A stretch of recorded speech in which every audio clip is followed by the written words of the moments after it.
Hello guys, कैसे हैं आप लोग। मैं हूं डॉक्टर कंचन। सो गाइस, आज का जो वीडियो है आप लोगों के क्वेश्चन पे बेस्ड है।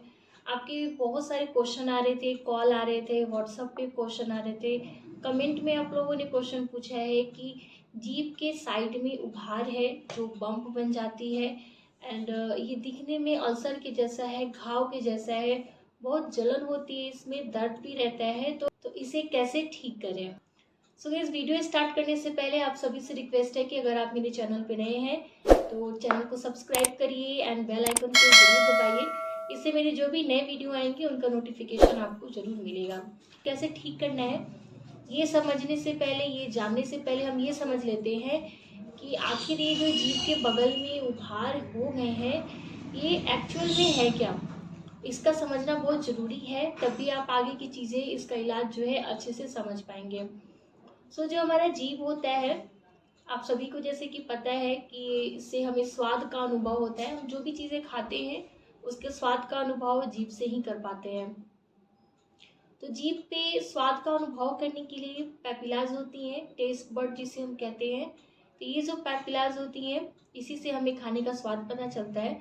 4 तरह की पैपिलाज होती हैं। जो टिप ऑफ द टंग यानी कि जो आगे की जीभ होती है वहाँ पर फंगीफॉर्म और फिलीफॉर्म पैपिलाज होती हैं। जो जीभ के साइड में जहाँ पर आपको उभार की परेशानी आ रही है वहाँ पर फोलिएट पैपिलाज होती हैं lateral border of the tongue पे। और जीभ के पीछे हिस्से में वहाँ पर सर्कमवैलेंट पैपिलाज होती हैं। अगर इन पैपिलाज में किसी तरह की परेशानी आ जाए तो हमें अलग अलग तरह की दिक्कतें आती हैं। जैसे कि आप सभी के क्वेश्चन हैं कि जीभ के बगल में उभार हो गए हैं एंड क्वेश्चन ये रहता है कि इसमें जलन होता है, दर्द रहता है। तो आखिर ये जलन और दर्द क्यों होती है। तो अगर इसमें आपको पेन है, जलन है यानी कि बर्निंग हो रही है, तो ये इन्फेक्शन की वजह से होता है। ये जो इन्फेक्शन है वायरल, फंगल या बैक्टीरियल, किसी भी तरह के इन्फेक्शन हो जाने की वजह से इसमें बर्निंग हो जाने होने लगती है यानी कि जलन होने लगता है, या फिर इसमें दर्द भी रहता है। जो प्रॉब्लम है इसका होने के बहुत सारे कारण होते हैं। इंजरीज, ट्रॉमा यानी कि अगर किसी कारण से वहाँ पर चोट आ रही है तो उसके कारण हो सकता है, या फिर जिन लोगों में हैबिट होती है टोबैको, स्मोकिंग या ड्रिंकिंग करने की, तंबाकू, पान मसाला, गुटखा जैसी चीज़ें खाने की, तो उस वजह से हो सकती है। न्यूट्रिशनल डिफिशियंसी की वजह से भी हो सकती है। तो चोट कैसे आ जाती है।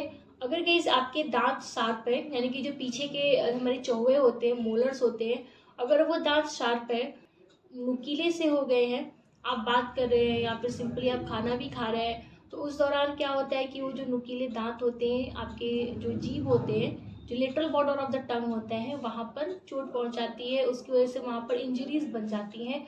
अगर ये चोट कभी कभार होती है तो वहाँ पर आपको स्वेलिंग सा, सूजन सा, वो पैपिला उभरी हुई सी दिखती है।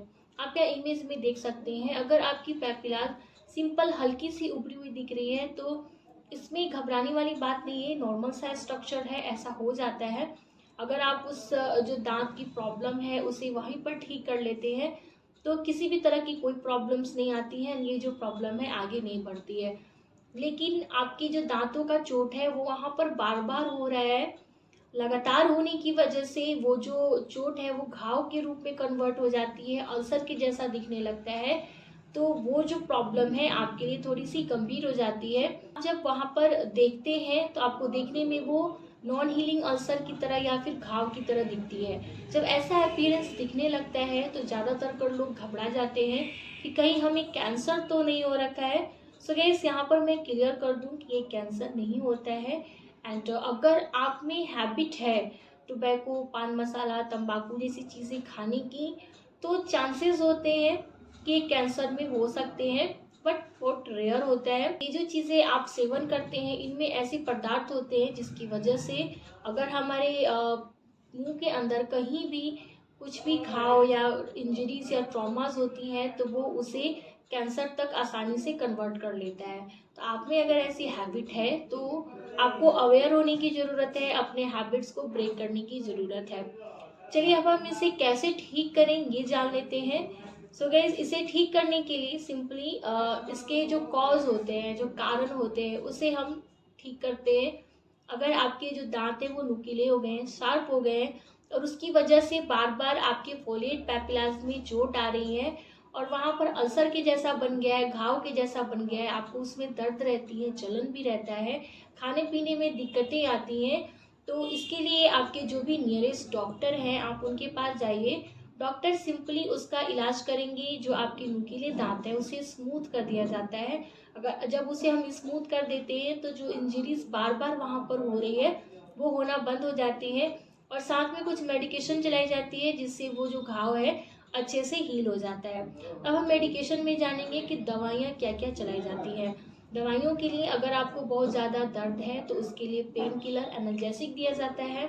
साथ ही आपको एक लोशन भी दिए जाते हैं वहाँ पर ऑनियंटमेंट अप्लाई करने के लिए, रेक्सिडिन एम4 जेल। जो रेक्सिडिन एम4 जेल होती है, अगर आपको वहाँ पर जलन होती है, दर्द होता है, इन सारी ही चीज़ों में हेल्प करता है रेक्सिडिन एम4 जेल। इस प्रॉब्लम के लिए बहुत ही अच्छी मेडिसिन होती है। इसे यूज़ कैसे करना है, तो एम4 जेल अगर आप खाना खाने जा रहे हैं तो उससे पहले भी लगा सकते हैं और ऐसे भी आप उसे लगा सकते हैं। आपको जहाँ पर ये प्रॉब्लम है, जो आपका little border of the tongue है, जीभ के कॉर्नर पे जहाँ पर ये उभार सा हो रखा है, वहाँ पर आपको अप्लाई करना है और 10 मिनट के लिए छोड़ देना है।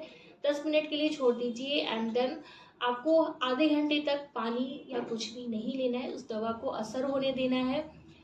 उसके बाद आप खाना पीना खाइए। इससे जो आपके खाना खाने में जलन होती है, दर्द होती है, वो भी नहीं होगा और धीरे धीरे आपके इस प्रॉब्लम को भी ये ठीक करेगा। साथ ही डॉक्टर आपको लाइकोपिन मेडिसिन दिन में 1 गोली खाने की कहते हैं। इसके साथ साथ गाइस बहुत ही इम्पॉर्टेंट है कि अगर आप में हैबिट है तो आप अपने हैबिट्स को ब्रेक करिए, अपने हैबिट्स को बंद करिए। अगर आप इन सारी चीज़ों का सेवन करते हैं, तंबाकू, गुटखा या पान मसाला, तो इसे खाना भी आप बंद करिए, तभी जाके ये प्रॉब्लम आपको ठीक होगी। अगर आप लगातार इन सारी चीज़ों का सेवन करेंगे तो थोड़ा सा मुश्किल होता है इसका ठीक होना। सो गाइस, मैं आपसे यही उम्मीद करती हूँ कि आपके जो क्वेश्चन थे आपको उसका आंसर मिल गया होगा, समझ में आया होगा कि इसका इलाज कैसे किया जाता है। सो गाइस, ये थे आज की वीडियो। आई होप कि आपके लिए हेल्पफुल रहा हो। यस तो डेफिनेटली लाइक दीजिए, चैनल को सब्सक्राइब करिए एंड अपने फैमिली फ्रेंड्स में ज़रूर शेयर करिए ताकि उन्हें भी हेल्प मिल सके। आप मुझसे अपना इलाज करवाना चाहते हैं तो ऊपर दिए गए कॉन्टैक्ट नंबर पे मुझे कॉन्टैक्ट कर सकते हैं एंड कमेंट सेक्शन में भी आप मुझे कमेंट कर सकते हैं। सो गाइस, तब तक के लिए be healthy and be happy.